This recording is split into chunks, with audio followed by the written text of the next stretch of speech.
देखिए यहाँ पे ये जो दिया हुआ है the peak value of alternating voltage, जिसकी 50 हर्ट्ज की फ्रीक्वेंसी है और 10 वोल्ट आप इसमें क्या कर रहे हो, वोल्टेज अप्लाई कर रहे हो।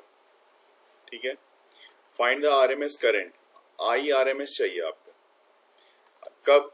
जबकि फ्रीक्वेंसी आपकी 100 हर्ट्ज की हो रही हो। Right the equation of instantaneous current. Instantaneous current के लिए भी आपको इक्वेशन चाहिए। तो देखिए इक्वेशन, सबसे पहले जो चीज दी हुई है वो आप यहाँ पे देख लो। आर आपके पास दिया हुआ है 50 ओम का। दूसरी चीज आपके पास दी हुई है ई नॉट। ई नॉट मतलब peak value of alternating voltage, जो कि आपके पास 10 वोल्ट, अभी फिलहाल में आपके पास 10 वोल्ट दिया हुआ है। ठीक है।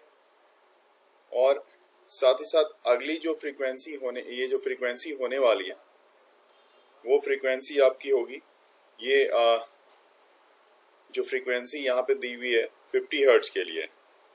तो फ्रीक्वेंसी जो आपकी है 50 से यहाँ पे कितनी जा रही है ये फ्रीक्वेंसी, देखिए अगर वोल्टेज आपकी if the voltage frequency is 100 hertz, अगर ये 100 हर्ट्ज की हो जाए तो आपके लिए इसके लिए इक्वेशन लिखना है आपको।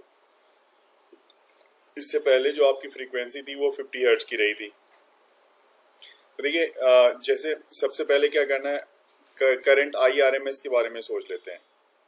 तो सबसे पहले आई नॉट निकाल लेते हैं, मतलब मैक्सिमम वैल्यू ऑफ करंट, या जिसको आप पीक वैल्यू ऑफ करंट बोलते हो। आई नॉट इक्वल टू क्या हो जाएगा, ई नॉट बाय आर। ठीक है ना, e not by R. E not आपके पास 10 है, ये देखो यहाँ पे ई नॉट की वैल्यू आपके पास दी हुई है 10 है, और रेजिस्टेंस 50 ओम का है। तो 10/50 दैट मीन्स 1/5। 1/5 कहने का मतलब हो गया, अगर डिवाइड करोगे तो आप कह सकते हो 200 मिली एम्पियर में ये वैल्यू आपके पास मिलेगी। मतलब 200 इंटू 10⁻³ आएगी, 200 इंटू 10⁻³ एम्पियर। इस तरह की वैल्यू आएगी। लेकिन IRMS की जहां तक फार्मूला का सवाल है IRMS के लिए, तो IRMS इक्वल टू क्या फार्मूला होता है, तो 0.707 आई नॉट।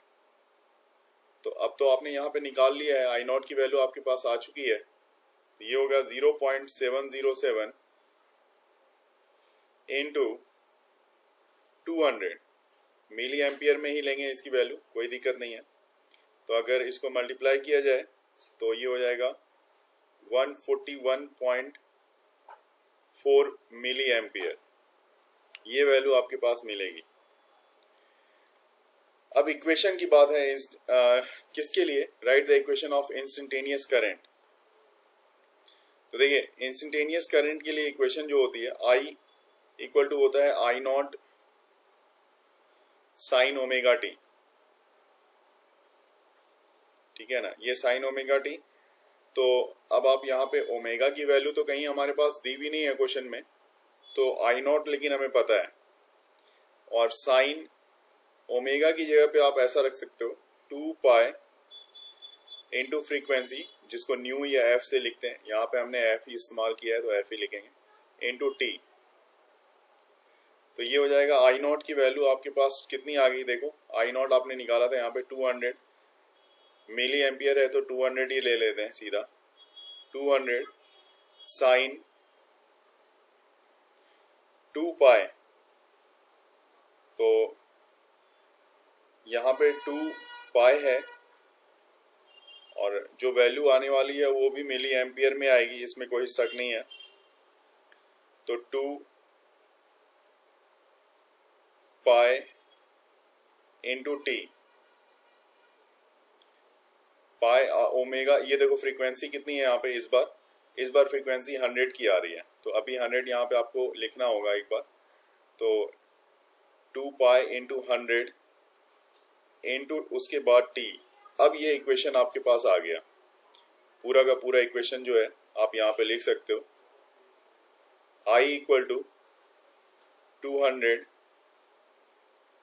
साइन 2 पाई, 200 पाई कर देता हूँ इसको, 2 से 100 को मल्टीप्लाई कर देता हूँ, 200 पाई इंटू टी, इतने मिली एम्पियर का करंट जो है इंस्टेंटेनियस करंट इक्वेशन के फॉर्म में इस तरह से आपको मिल जाएगा।